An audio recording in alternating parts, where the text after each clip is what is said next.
The first problem of the Smart TV is standby power only.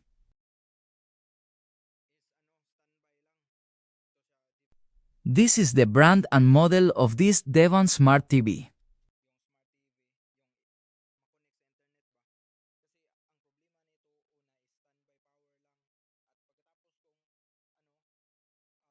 After I resoldered the terminal here, which is the IR sensor, that goes to the main board, is already okay. But the second problem is that the remote control is not working. Whenever I press the power button, the TV will not respond and still power off. This is the old remote control. I just bought new remote control. But after I bought new remote control, bad news because the problem is still there. I decided to troubleshoot the IR sensor.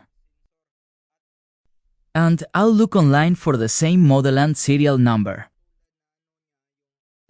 And I found that there is just the same number and I ordered it online.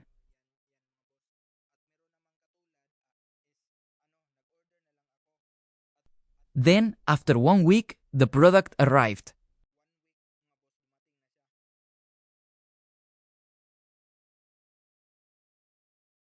By the way, the first video that I recorded was accidentally lost. In that video is where my actual troubleshooting is. How did I found the defective component, which is the IR sensor?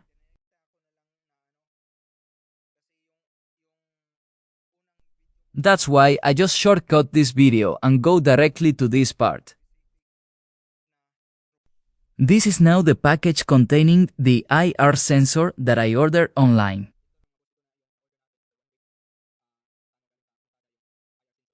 Let's open it, guys, and install and connect it to the Devant Smart TV. And let's see, guys, if it is working.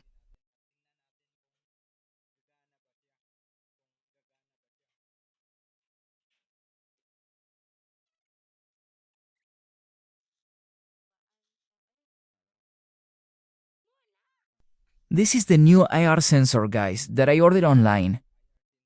This is the receiver of the Smart TV. Let's go and connect it to the Smart TV and hopefully it will work.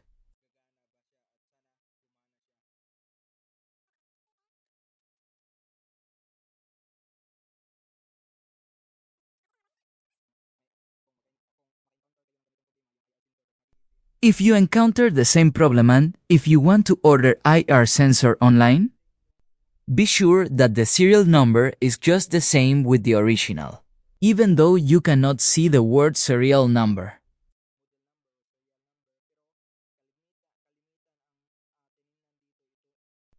Just check the number above the board or the number that is clearly highlighted.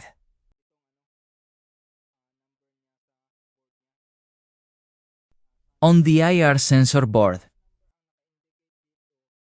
For example, on the old IR sensor board, if you see numbers clearly highlighted, that's the serial number of the IR sensor. And be sure to match this number with the IR sensor you will order online, like this one. Here's the original IR sensor number.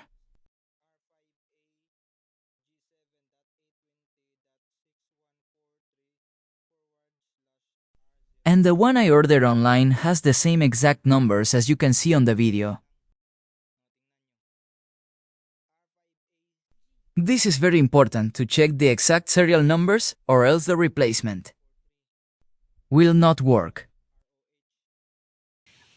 At tayo na mga boss, i-connect na natin. Okay mga boss, i-connect na natin.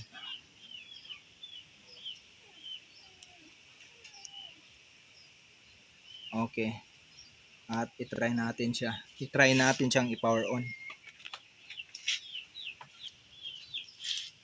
Okay mga boss, umiila. Sa tingin nyo is sa nakita nyo is umiilaw na siya.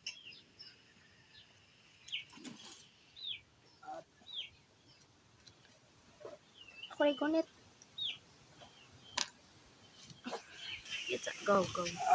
gamit tong original na remote niya.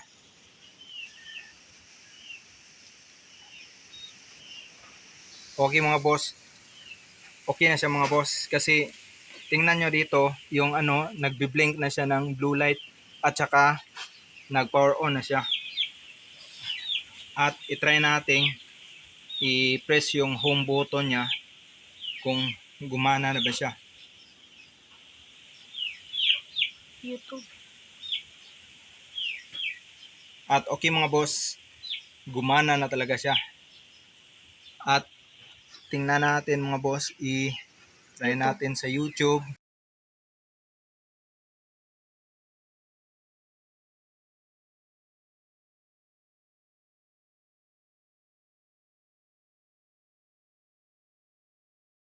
At ito ring original niya mga boss, yung luma is gumana rin siya.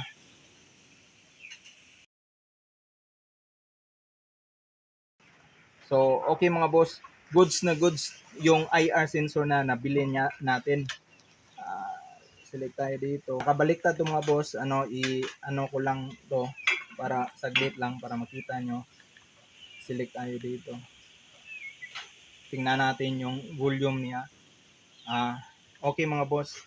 At nakita nyo yung volume niya is gumana rin mga boss. So ito mga boss.